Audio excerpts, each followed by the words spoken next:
welcome to Magny Cours here in the heart of France for the third round of the Lotus Cup Europe. This series is designed to offer Lotus enthusiasts the opportunity to race on some of the best circuits across Europe. So sit back, relax and enjoy the adrenaline rush as we go racing.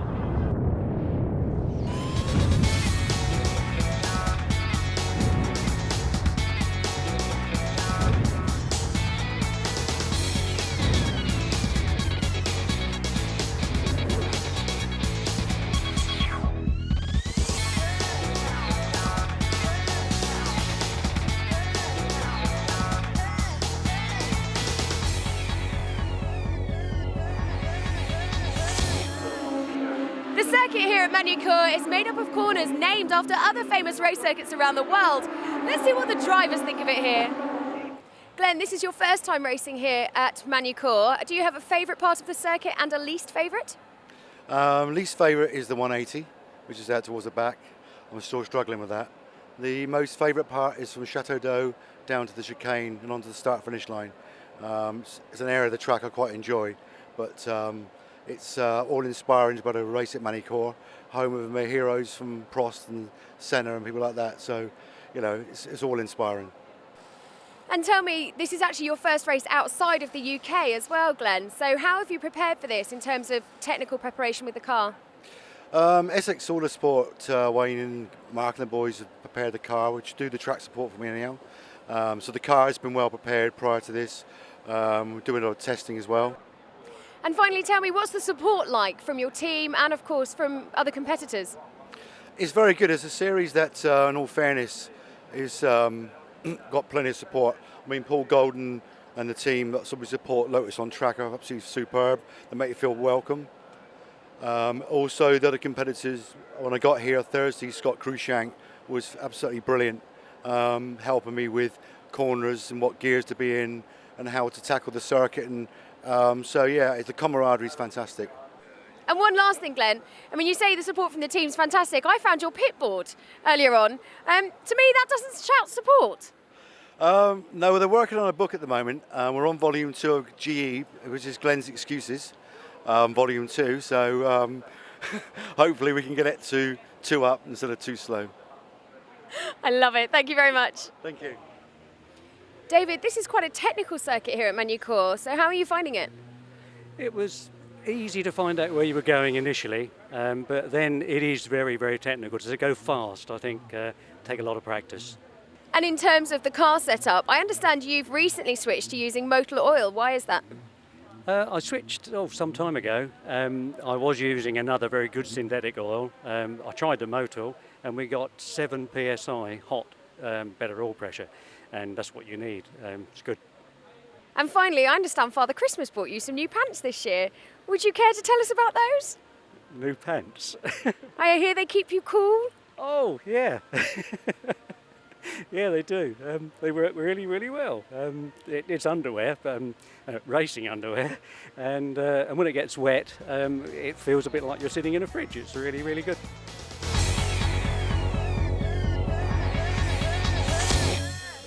The cars are now ready to get going for race 1 here at Magny Cours, and the temperature has been climbing in the last couple of hours, literally up now to around about 35 degrees. It's going to be sweltering in those cockpits. Let's find out who's got the stamina and who will win. Romain Roltiro taking pole position here for round 5 of the 2010 Lotus Cup Europe at Magny Cours. The Boursier competition man, the class of the field in qualifying. Alongside him on the front row of the grid is Christophe Legendre of the 211s. Second row of the grid, Andreas Holzleithner in the invitation class. Alongside him, Philippe Loup. So Boursier competition locking out 3 of the top 4 places.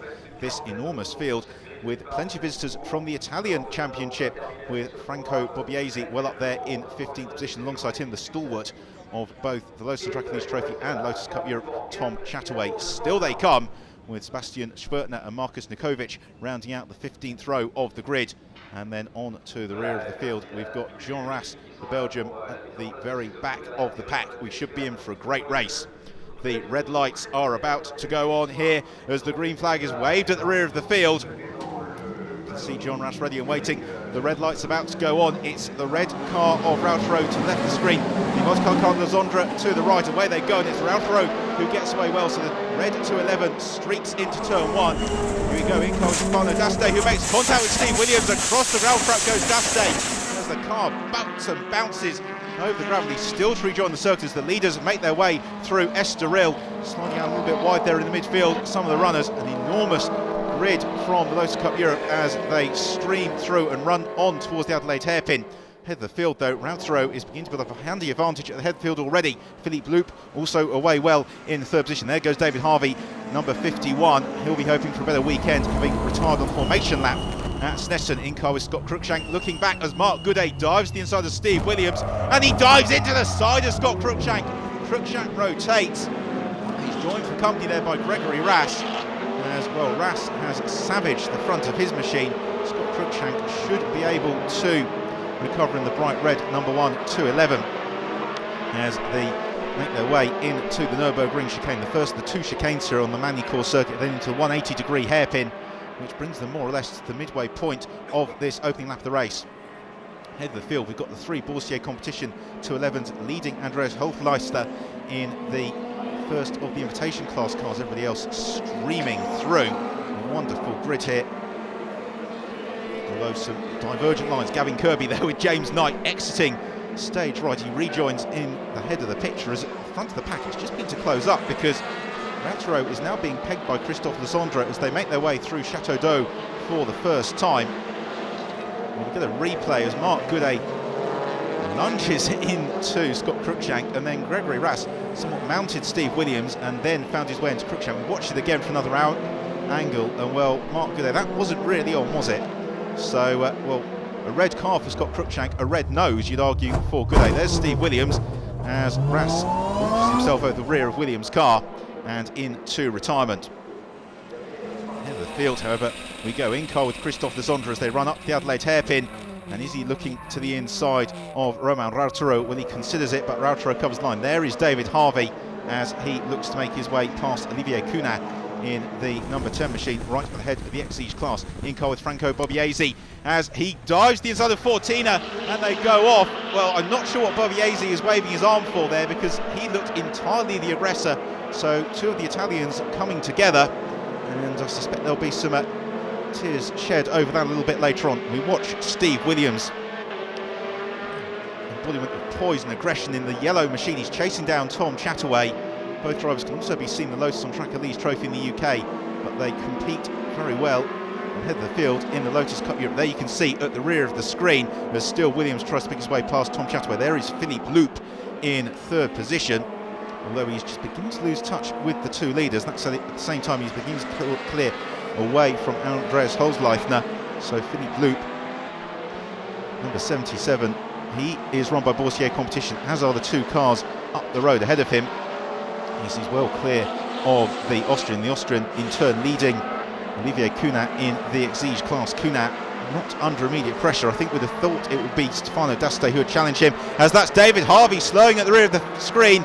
Oh no, disaster for David Harvey, and that's a great shame. I'm not sure he's really worked up enough of a sweat for his high-tech underwear to keep him cool. Well, a replay there of the Bobbiesi 14 incident, and it still doesn't look any better for Franco Bobbiesi there.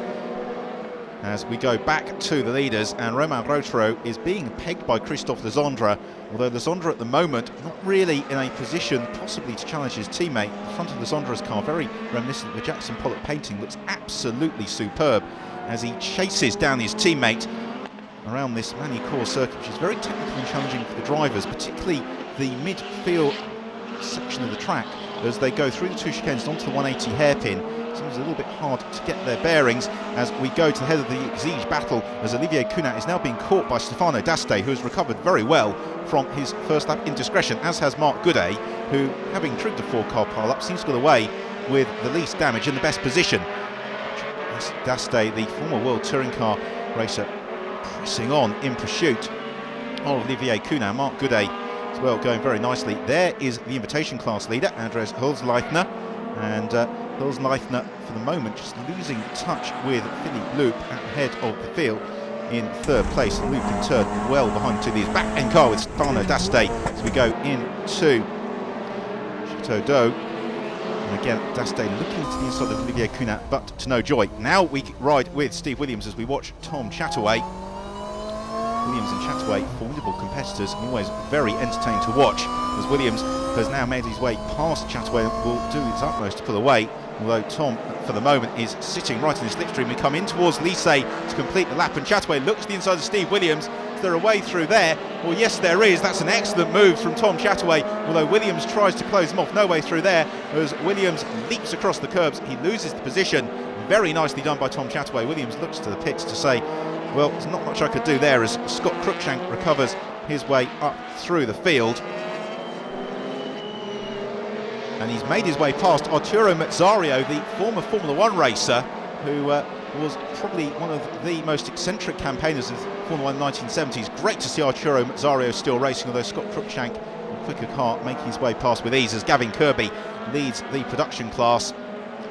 And he's on the tail of the battle. It's being headed by the bright orange car of Dennis van den Sarvel, number 46, as van den Sarvel goes on to start another lap. It's a good battle all the way through the field, really, in the Lotus Cup Europe, as van den Sarvel makes his way through the Estoril curve, and joining up to the rear of the field there from the back of the grid is John Rass. Let's see how he does in part two.